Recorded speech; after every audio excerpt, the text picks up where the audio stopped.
बच्चों स्वागत है एक बार फिर से आपका अपने YouTube चैनल श्री गुरुकुल में। और आज बच्चों हम बात करने वाले हैं क्लास 12th के हिंदी के काव्य के। याद रखिएगा बच्चों, ये गद्य का पार्ट नहीं, ये काव्य यानी कि पद्य का पार्ट है। अब कुछ बच्चे मैं देख रहा हूँ गद्य पद्य की में लिख देंगे तो वो गलत हो जाएगा। इससे पहले बच्चों हम लोग पद्य में यानी कि काव्य में हम लोगों ने 20 बहुविकल्पीय प्रश्न किए थे और आज फिर हम 20 बहुविकल्पीय प्रश्न आप लोगों के लिए लेकर आए हैं। तो ये काव्य के वीडियो का बच्चों पार्ट क्या है, दूसरा पार्ट है। इसमें दूसरे 20 महत्वपूर्ण ये प्रीवियस ईयर में आए हुए ये समझ सकते हैं कि आपके 10 साल के पेपर करवाए जाएंगे तो वो 10 साल के पेपर के ही प्रश्न हैं, ये और कहीं बाहर से आए हुए प्रश्न नहीं है, आपके पेपर के ही बच्चों प्रश्न है। तो चलिए बच्चों आज फिर हम 20 बहुविकल्पीय प्रश्न क्लास 12 के काव्य के इतिहास से संबंधित प्रश्न करेंगे। तो चलिए बच्चों सबसे इससे पहले 20 हमने कर चुके हैं बच्चों, तो अगर आपको वो 20 नहीं मिला है तो आप व्हाट्सएप के थ्रू हमसे मांग लीजिएगा बच्चों और इनको लिखिएगा बच्चों और इनको रिवाइज करते रहिएगा, क्योंकि एक साथ रिवाइज करना और एक साथ लर्न करना बच्चों संभव नहीं है। चलिए, अज्ञेय की रचना है हरी घास पर क्षण भर। अज्ञेय की रचना, इसमें आपको 4 ऑप्शन रहेंगे जिसमें से मैंने डायरेक्ट आंसर ही लिखा है बच्चों, ठीक है, ऑप्शन नहीं लिखा है। तो याद रखिएगा कि अज्ञेय जी की रचना है अयोध्या सिंह उपाध्याय हरिऔध। अज्ञेय सॉरी गलत बोल दिया मैंने, अज्ञेय जी की रचना है सच्चिदानंद हीरानंद वात्सल्य अज्ञेय उनका पूरा नाम है। तो सच्चिदानंद हीरानंद वात्सल्य अज्ञेय जी की रचना है कौन सी, तो सर हरी घास पर क्षण भर। आपसे ऐसे ही पूछ सकता है कि हरी घास पर क्षण भर, हरी घास पर क्षण भर किसकी रचना है, तो ये किसकी रचना है, अज्ञेय जी की रचना है। प्रश्न को ऊपर नीचे भी पलट सकता है, ठीक है बच्चों। तो याद रखिएगा कि हरी घास में क्षण भर किसकी रचना है, तो अज्ञेय जी की रचना है। रीति मुक्त कवि माने जाते हैं। तो जो धनानंद हैं बच्चों, जो धनानंद कवि हैं वो रीति मुक्त कवि माने जाते हैं। आपसे प्रश्न पूछेगा कि रीति मुक्त कवि कौन है, 4 आपको ऑप्शन दिए रहेंगे तो आपको उसमें टिक करने रहेंगे। जो धनानंद है वो क्या है, धनानंद रीति मुक्त कवि हैं, रीति मुक्त कवि माने जाते हैं। तो धनानंद जो है वो रीति मुक्त कवि है। फिर नेक्स्ट क्वेश्चन बच्चों आपसे पूछ रहा है कि हिंदी साहित्य के किस काल को पूर्व मध्य काल कहा जाता है। हिंदी साहित्य के किस काल को पूर्व मध्य काल कहा जाता है। तो याद रखिएगा हिंदी साहित्य के जो भक्ति काल है, भक्ति काल को पूर्व मध्य काल कहा जाता है। हिंदी साहित्य के भक्ति काल को पूर्व मध्य काल कहा जाता है। पूछ रहा है यहाँ पे हिंदी साहित्य के किस काल को पूर्व मध्य काल कहा जाता है, तो हिंदी साहित्य के भक्ति काल को, हिंदी साहित्य के भक्ति काल को पूर्व मध्य काल कहा जाता है। सुमित्रानंदन पंत को ज्ञानपीठ पुरस्कार मिला था। सॉरी, आपसे पूछ रहा है कि किस रचना पर, यहां पे ये भी ऐसे ही पूछ सकता है तो किस रचना पर सुमित्रानंदन पंत को ज्ञानपीठ पुरस्कार मिला था। तो जो चिदंबरा उनकी रचना है, चिदंबरा पर उन्हें ज्ञानपीठ पुरस्कार मिला था। यह प्रश्न ऐसे भी पूछता है बच्चों कि इनमें से किस कवि को ज्ञानपीठ पुरस्कार मिला था। उसमें आपको 2-3 ऑप्शन दिए रहेंगे और लास्ट ऑप्शन रहेगा, एक ऑप्शन उसमें से रहेगा सुमित्रानंदन पंत जी। तो आपको मारना रहेगा कि सुमित्रानंदन पंत जी को ज्ञानपीठ पुरस्कार मिला था। तो सुमित्रानंदन पंत को ज्ञानपीठ पुरस्कार किस लिए मिला था, तो चिदंबरा के लिए उन्हें ज्ञानपीठ पुरस्कार मिला था। फिर आपसे पूछ रहा है बच्चा 25 कि कामायनी में सर्गों की संख्या कितनी है। तो याद रखिएगा बच्चों कामायनी में जो टोटल सर्गों की संख्या है वो कितनी है, 15। तो कामायनी में सर्गों की संख्या कितनी है, तो कामायनी में सर्गों की संख्या 15 है। कामायनी में टोटल सर्गों की संख्या कितनी है, तो कामायनी में टोटल सर्गों की संख्या बच्चों 15 है। निम्न में से कौन खड़ी बोली का प्रथम महाकाव्य है। आपसे पूछ रहा है बच्चों कि निम्नलिखित में से कौन सा खड़ी बोली का प्रथम महाकाव्य है। निम्न में से कौन खड़ी बोली का प्रथम महाकाव्य है, तो प्रिय प्रवास, जो प्रिय प्रवास है बच्चों ये खड़ी बोली का प्रथम महाकाव्य है। प्रिय प्रवास खड़ी बोली का प्रथम महाकाव्य है।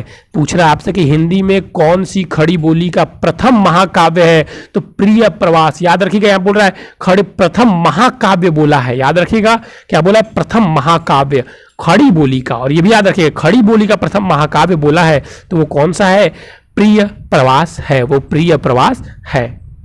बस महाकाव्य बोलता तो दूसरा हो जाता। निम्न में से कौन मैथिली शरण गुप्त की रचना है। पूछ रहा है कि आपको 3-4 ऑप्शन दिए रहेंगे, उसमें से पूछेगा आपसे कि निम्नलिखित में से कौन सी मैथिली शरण गुप्त जी की रचना है। तो जो अनघ है बच्चों, अनघ मैथिली शरण गुप्त जी की रचना है। निम्नलिखित में से कौन मैथिली शरण गुप्त जी की रचना है? तो अनघ मैथिली शरण गुप्त जी की रचना है। जो अनघ है वो मैथिली शरण गुप्त जी की रचना है। निम्नलिखित में से कौन मैथिली शरण गुप्त की रचना है? तो अनघ मैथिली शरण गुप्त जी की रचना है। फिर नेक्स्ट आपसे पूछ रहा है बच्चों कि सुमित्रा नंदन पंत को चितंबरा कृति पर पुरस्कार मिला था। सुमित्रा नंदन पंत को चितंबरा कृति पर पुरस्कार मिला था, तो भारतीय ज्ञानपीठ पुरस्कार मिला था। देखिए सेम क्वेश्चन, देखिए जब मैंने बोला था ना, देखिए वही रिपीट किया हुआ है। ये पेपर में आया हुआ प्रश्न है, ये बाहर से नहीं है, ये आपके P/Q यानी कि प्रीवियस ईयर क्वेश्चन है। प्रीवियस ईयर क्वेश्चन है। देखिए जो वही बोला ना, प्रश्न को बच्चों टेढ़ा कर देते। ये देखिए यहाँ पे ये प्रश्न देखिए दोनों सेम है कि सुमित्रा नंदन पंत को ज्ञानपीठ पुरस्कार मिला था, किस लिए? चितंबरा पर। फिर यहाँ बोल दिया सुमित्रा नंदन पंत को चितंबरा की कृति पर पुरस्कार मिला था, तो भारतीय ज्ञानपीठ पुरस्कार। तो इसमें से आपको कंफ्यूज नहीं होना है, प्रश्न को इस प्रकार पलट भी सकता है बच्चों, तो इसको भी ध्यान में रखेंगे कि प्रश्न पलटता भी है। ये नहीं कि बस भेड़ चाल में चले जा रहे, जो रटे हैं वही रटे हैं, नहीं, समझते हुए पढ़िए, ठीक है। कितनी नावों में कितनी बार काव्य संग्रह के रचनाकार है। पूछ रहा है कि कितनी नावों में कितनी बार काव्य संग्रह के रचनाकार है। तो सचितानंद, हीरानंद, वात्सल्य, अज्ञेय जी जो हैं वो रचनाकार हैं। किसके? कितनी नावों में कितने बार, कितने नावों में कितने बार के काव्य संग्रह के रचनाकार कौन है?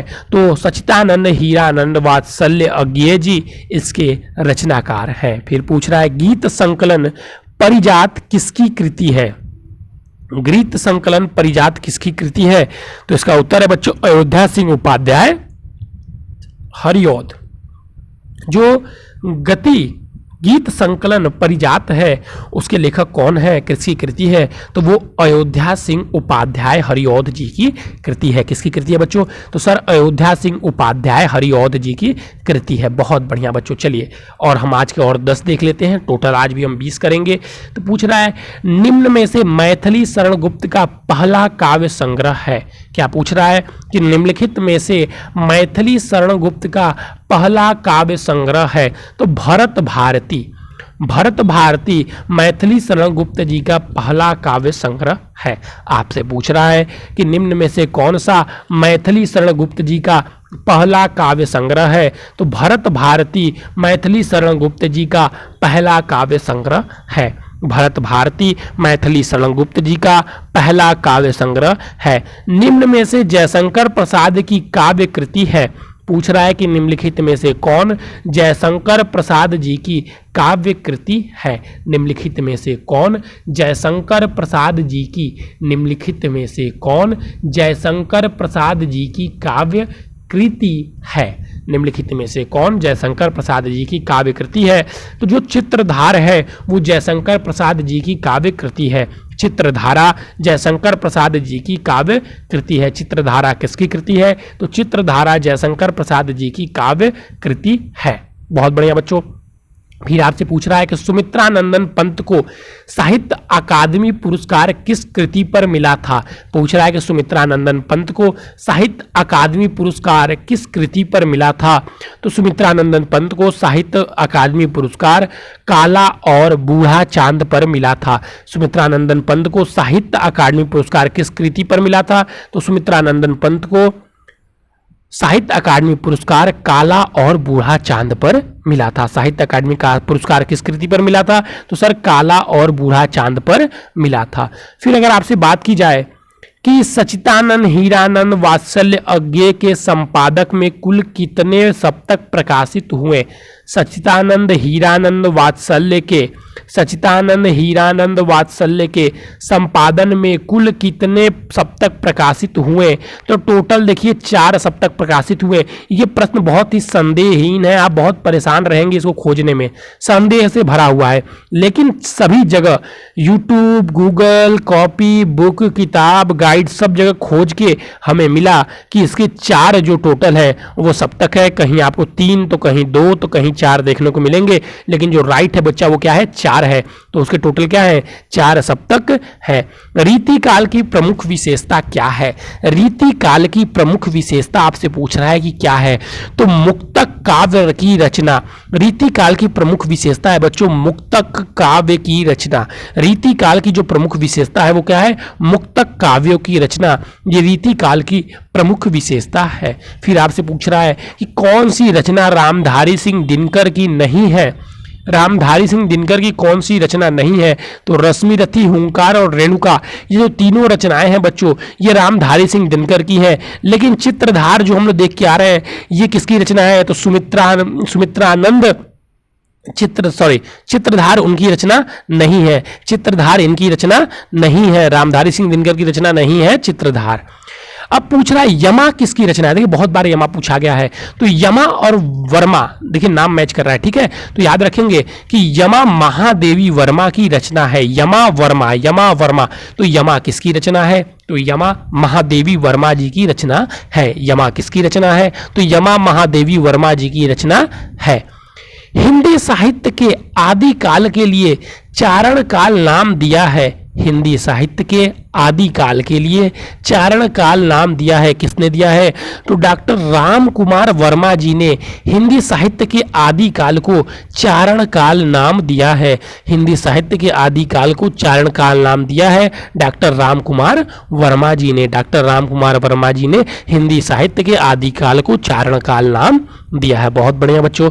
फिर देखिएगा किस कवि को ज्ञानपीठ पुरस्कार नहीं मिला है, तो दिया है जयशंकर प्रसाद, महादेवी वर्मा, सुमित्रानंदन पंत, रामधारी सिंह दिनकर।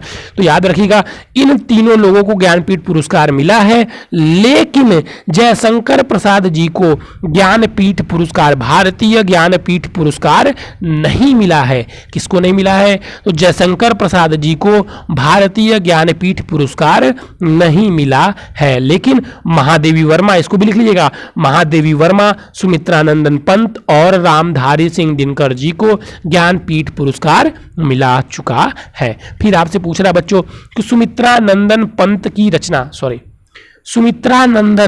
सुमित्रानंदन पंत की रचना है कौन सा, पल्लव, वीणा, रसवंती, लोकयान।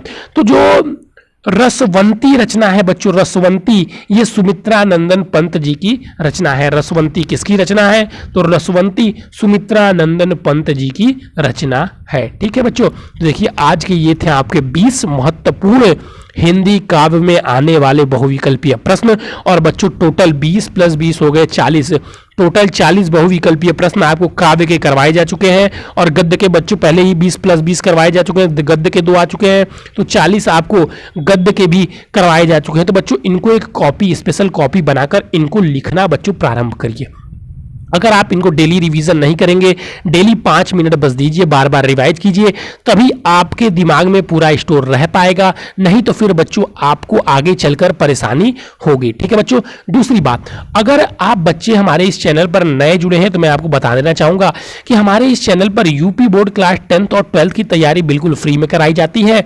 और बच्चों अगर आप भी तैयारी करना चाहते हैं तो पहले चैनल को सब्सक्राइब कर लीजिएगा, बेल आइकन को दबा दीजिएगा। और दूसरी बात बच्चों, डिस्क्रिप्शन में दिए गए एक व्हाट्सएप नंबर जो कि मैं यहां भी लिख देता हूं, जो कि है 9532060199। इस व्हाट्सएप नंबर से भी आप हमसे जुड़ सकते हैं, जिससे कि आपको नोट्स, इंपॉर्टेंट टॉपिक या जो आपके डाउट होंगे वो आप पूछ सकते हैं। या बच्चों चैनल के डिस्क्रिप्शन में, वीडियो के डिस्क्रिप्शन में भी होगा शायद, या चैनल के डिस्क्रिप्शन में मिल जाएगा आपको, या व्हाट्सएप से भी मिल जाएगा। हमारे टेलीग्राम चैनल का भी लिंक है, आप वहां से भी जुड़ सकते हैं। जो सुविधाएं आपको यहाँ पे मिलेगी व्हाट्सएप पे, वही सुविधाएं आपको टेलीग्राम पे भी मिलेंगी। तो आप इच्छा अनुसार बच्चों जहां से चाहे वहां से जुड़ सकते हैं। ठीक है, चलिए बच्चों पढ़ते रहिए, मन लगाकर पढ़िए। आज के लिए बच्चों बस इतना ही। Thank you, have a nice